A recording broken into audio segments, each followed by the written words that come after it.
You can look at me, ignore the camera. Okay. I'm just going to have you kind of like introduce yourself. So your name, your school, your title, and just tell me a little bit about your school. Okay. My name is Ted Gorman. I'm the principal of Steubenville High School, and we currently have 700 students in our high school. It's comprehensive high school. It's grades 9 through 12. Look, go ahead. Do you have 100% free and reduced lunch? Is it? We do. We have 100% free and reduced lunch, and we've done very well on our state report card, and we're looking. We have one area that we need. We received a D on, so we're trying to improve that. So obviously, Jim asked you here for a reason. Yes. So talk a little bit about your successes, how you've managed to, not that D, but the other areas where you've really done good work, where some other areas like Youngstown is really struggling. If you look at, we have about a city of about 18,000 people. We have about $36,000 median income throughout our city. So we're 100% free and reduced lunch. We have a high poverty level. So our goal is again, not letting those barriers get in the way of succeeding on our state report card. And we educate students. I think it's about $7,000, and typically that's a lot lower. We're actually number one in the state if you look at based on the income and the amount that we're spending per pupil. So we're very fortunate enough that we do a very good job with the resources that we have. We're fortunate enough to have over 50% of our teachers are Steubenville High School graduates. That helps us sell our culture. It also sells, to our students that they are important to us, but also that we're coming from the same areas that they're coming from. Talk a little. You don't have to talk totally in depth, but talk a little bit about the report card and the places that you've been able to succeed. I think number one is our graduation rate. We do a very good job with our graduation rate. We had a meeting this morning just in that area alone, just to talk to our seniors that are possible failure rates. So we have to talk to them, find out ways that we can get them to the point of to step across that stage. I think that's one of the important areas. Gap closing, I think that's important. And again, just working with our teachers, trying to find different ways to meet our students' needs.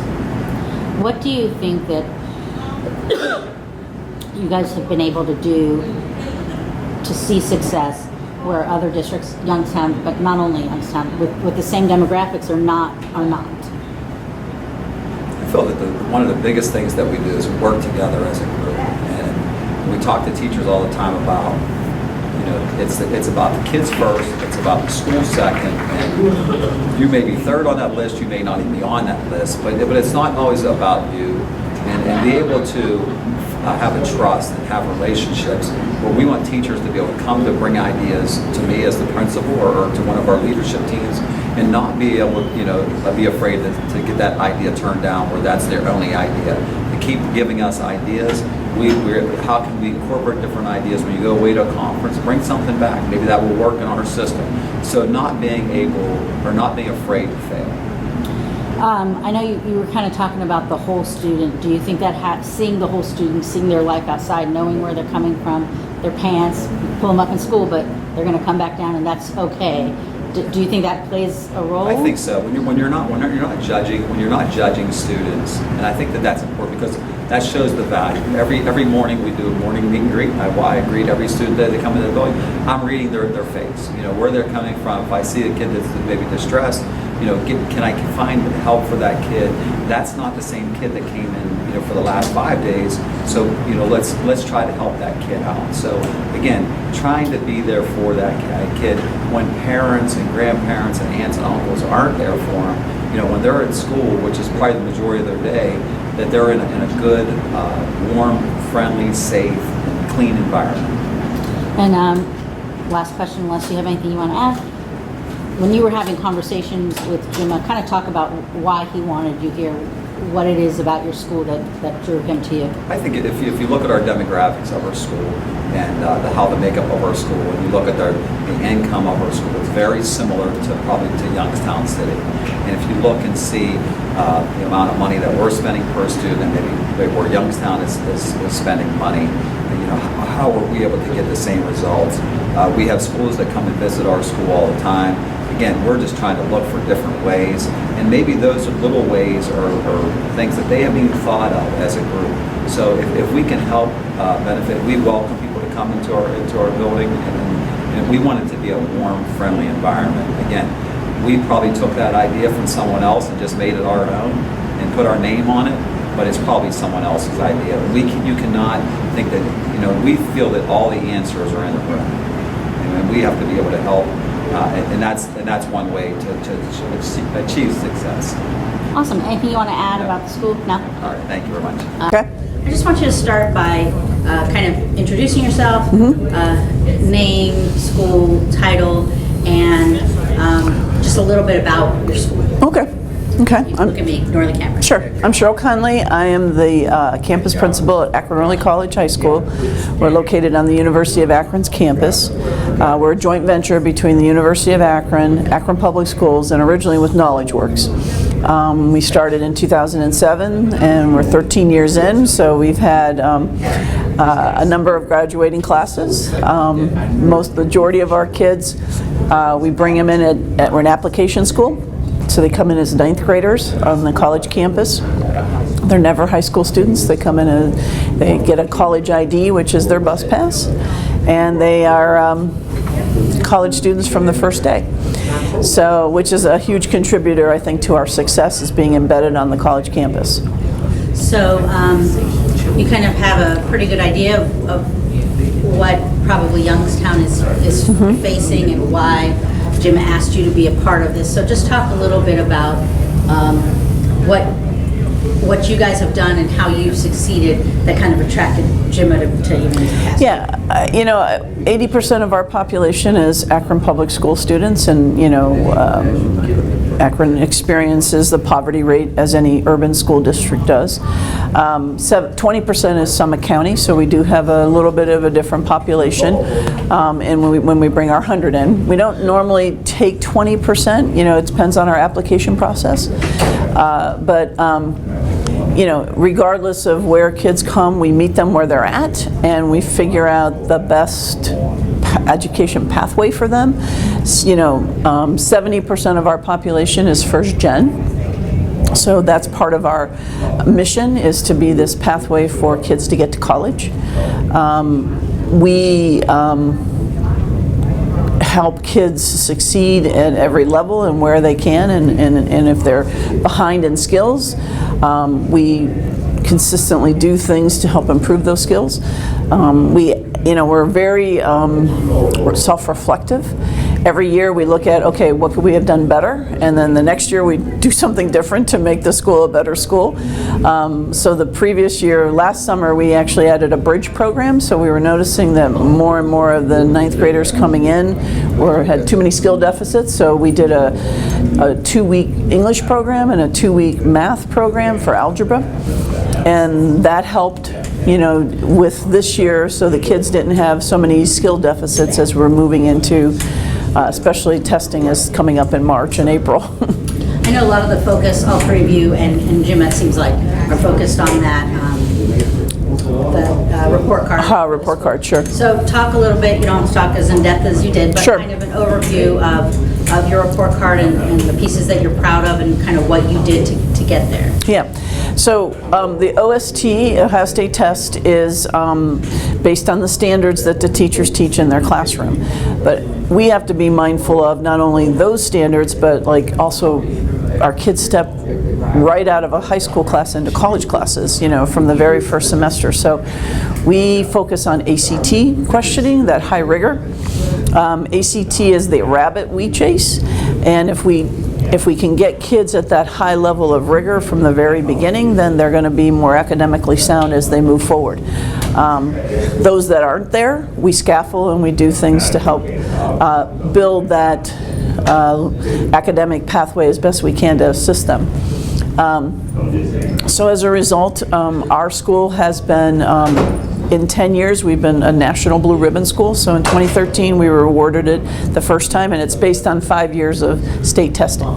So because we were a high-performing school 5 years in, we were awarded the National Blue Ribbon, and then I took over the school, and we had 5 more years, and we were awarded the second National Blue Ribbon. So we're one of 70 schools that had received it in DC twice in 10 years, which was kind of cool. So, and then there were 5 schools that had 3 or more. So, you know, that's our next goal, is to go after, continue getting blue ribbons. But, you know, it really speaks, I mean, I have a staff of 10 teachers who are very dedicated to helping children learn. We work a lot with, they have a PLC where they work collaboratively with each other in their content area throughout the week, and then on 1 day a week in the after school's out, we have an early release for our students. We work collaboratively with grade levels.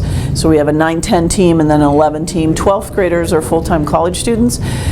We only manage them if they're not succeeding. So then they come back and work with the staff in the building to you know, just get them back skill-oriented, figuring out what they need to do to be successful in their college classes. But so we, you know, we're mindful of the OST, but you know, it's like, fortunately for us, the staff is very good at preparing our students to take the ACT and to take classes at the university. So the rigor of the coursework makes it easier for them to take those tests and do well on those tests.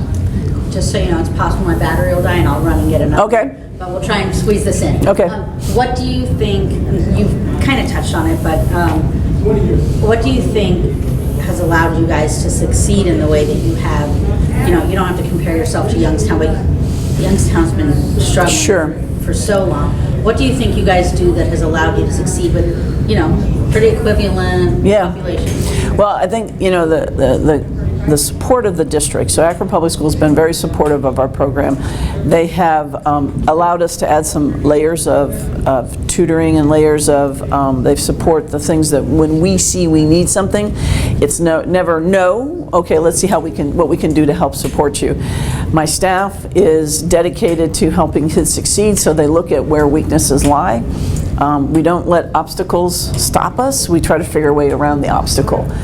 It's that dedication piece, and it's the seeing kids as you know, our kids, and helping them be successful is a tribute to us. And so, you know, when you have a dedicated staff and you have a dedicated district and you have kids and parents that are dedicated to helping their kids succeed, it just works. You know, it's you know, we try never to say no. We try to figure out a way to say yes, and how can we do and what can we do to help support that.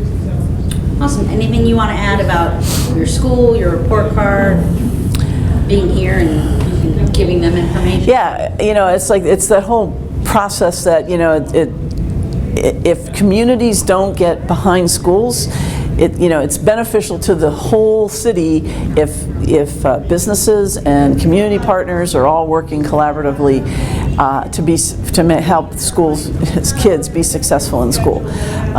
You know, Akron is fortunate that we have a mayor that supports us, and we have a United Way, which is our business. They're our partner in this whole college and career academy piece, and the businesses have come on board. I mean, we, as an early college, we didn't think we'd have business partners, but we have people, you know, coming up to us all the time wanting to partner with us, which is amazing.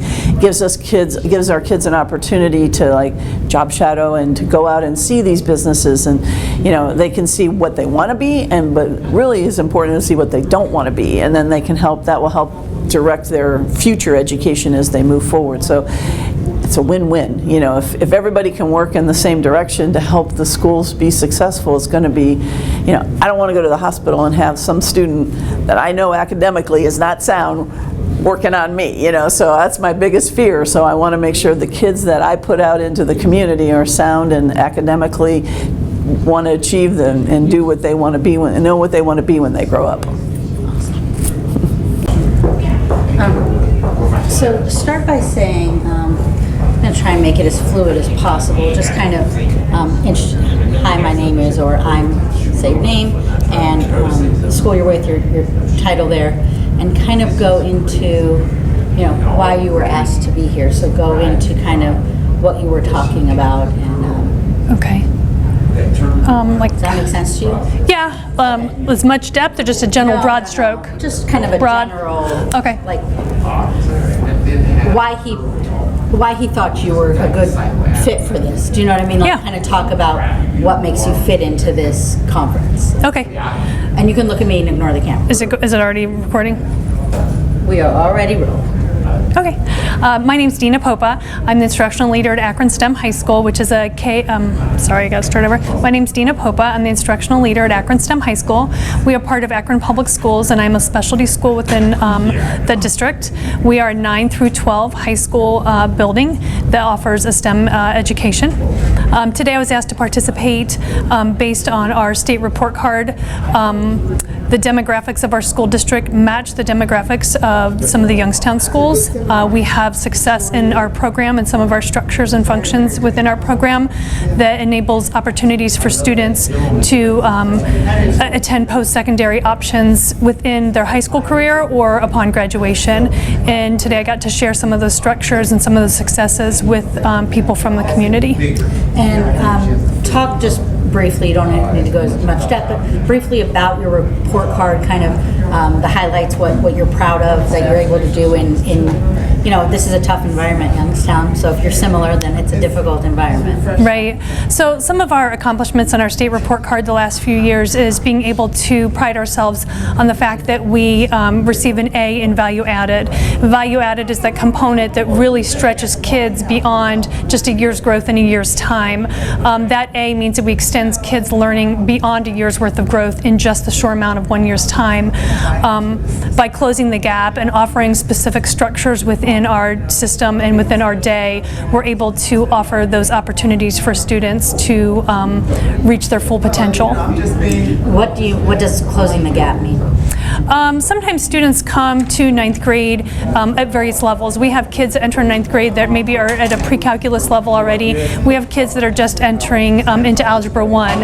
And even though they enter at those different levels, what the knowledge they bring with them sometimes has holes or gaps in that. So our structures are built so that we can identify what those gaps are, align those to the state standards or the ACT standards, and then provide an opportunity within the day to fill those gaps in that knowledge for students. What do you think has enabled you guys to do that when there are districts like Youngstown that are struggling for years and years and years? What has allowed you to do that? I think the key is that we're a small learning environment. In grades 9 through 12, we're sitting at about 325 students total. We only take 100 in a lottery process, coming in each ninth grade class. The structures that we build, but more importantly, I think it's more about the relationships we have with kids. Our teachers want for our kids what they want for their own children. I want for every student in my school what is best for them, what's going to enable them to access every opportunity that my own children have, and I think that's the key component there. Awesome. Anything you want to add? Anything we didn't touch on about what you guys do or the progress you guys have made? What makes you guys special or different? I think what makes us special is we partner with a lot of community businesses. Because we are a STEM school, everything we do is kind of wrapped around the STEM design process. We partner with Goodyear as one of our major supporters, and the University of Akron as our sister university, to help our teachers work through that design process and incorporate that into their classroom, into their problem-based learning. That design process is really what we go through as adults in problem solving. The world wants us to produce problem solvers. The employees want us to give them students that are graduating or going on to college and can solve problems at that level, or are ready to enter the employment and are able to solve problems for employers. And that's the type of student that we really try to turn out for the community. Awesome.